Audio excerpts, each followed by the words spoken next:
Bismillahirrahmanirrahim. Assalamualaikum warahmatullahi wabarakatuh.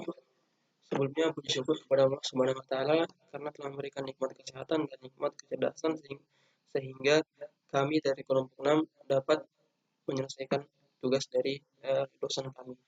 Jadi pada video kali ini saya mewakili kelompok 6 untuk menjelaskan tentang kemampuan dalam intelijensi. Jadi kami dari kelompok 6 beranggotakan 3 orang. Pertama Muhammad Asnur Rustan, saya sendiri, Irwandi, dan Nurul Hafifah. Jadi intelijensi di pemaparan kami ini, kami membawakan beberapa ahli yang memberikan pengertian tentang intelijensi. Pertama, Alfred Binet 1857 dan 1911 dan Theodore Simon. Intelijensi terdiri dari 3 komponen, yaitu kemampuan untuk mengarahkan pikiran atau tindakan, kemampuan untuk mengubah arah tindakan bila tindakan itu telah dilaksanakan, dan kemampuan untuk mengkritik diri sendiri, autokritisme. B.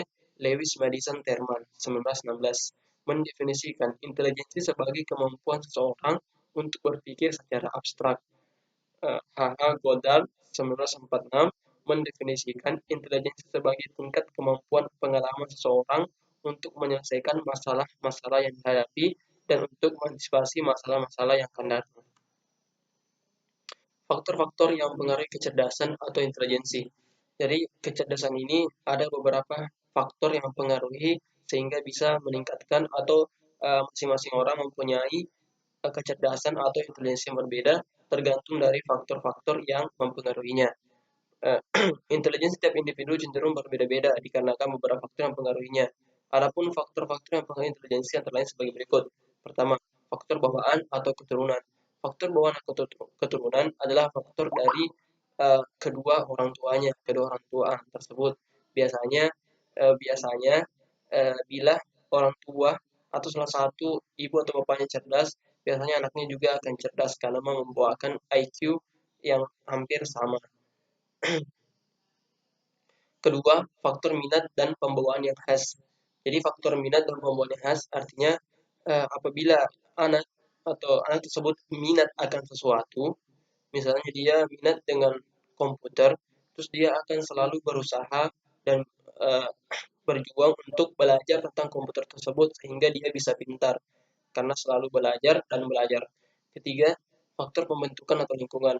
Ini salah satu faktor yang sangat berpengaruh juga karena walaupun faktor bawaan keturunannya itu baik, tapi bila lingkungannya kurang atau kurang memadai, kurang mendukung dalam peningkatan kecerdasannya, maka bisa saja anak itu kurang cerdas.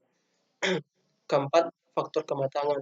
Faktor kematangan artinya faktor kematangan dari segi fisik dan daya pikir atau otaknya.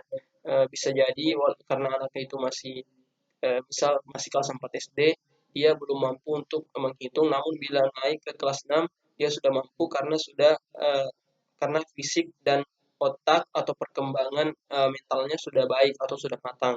Kelima, faktor kebebasan. Faktor kebebasan dapat juga mempengaruhi kecerdasan karena anak tersebut mempunyai kebebasan untuk memilih atau menentukan jalan atau metode apa yang akan digunakan. Manfaat multiple intelijensi dalam proses pendidikan. Kita dapat menggunakan kerangka kecerdasan majemuk dalam melaksanakan proses pengajaran secara luas. Aktivitas yang dapat dilakukan seperti menggambar dan melihat pertunjukan dapat menjadi pintu masuk yang vital ke dalam proses belajar. Bahkan, siswa yang penampilannya kurang baik pada saat proses belajar menggunakan pola tradisional menekankan bahasa dan logika. Jika aktivitas ini dilakukan, akan memunculkan semangat mereka untuk belajar. Dengan kecerdasan majemuk, maka Anda menyediakan kesempatan bagi siswa untuk belajar sesuai dengan kebutuhan, minat, dan talentanya. Peran serta orang tua dan masyarakat akan semakin meningkat dalam mendukung proses belajar mengajar. Hal ini bisa terjadi karena setiap aktivitas siswa dalam proses belajar akan melibatkan anggota masyarakat. Siswa akan mampu menunjukkan dan berbagi tentang kelebihan yang dimilikinya.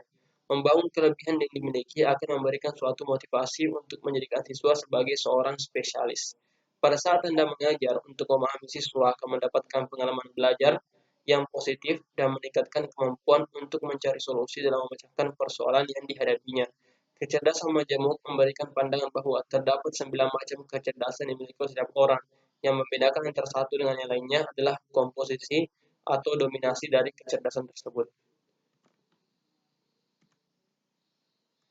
Itulah penjelasan singkat dari kami. Semoga bermanfaat. Wassalamualaikum warahmatullahi wabarakatuh.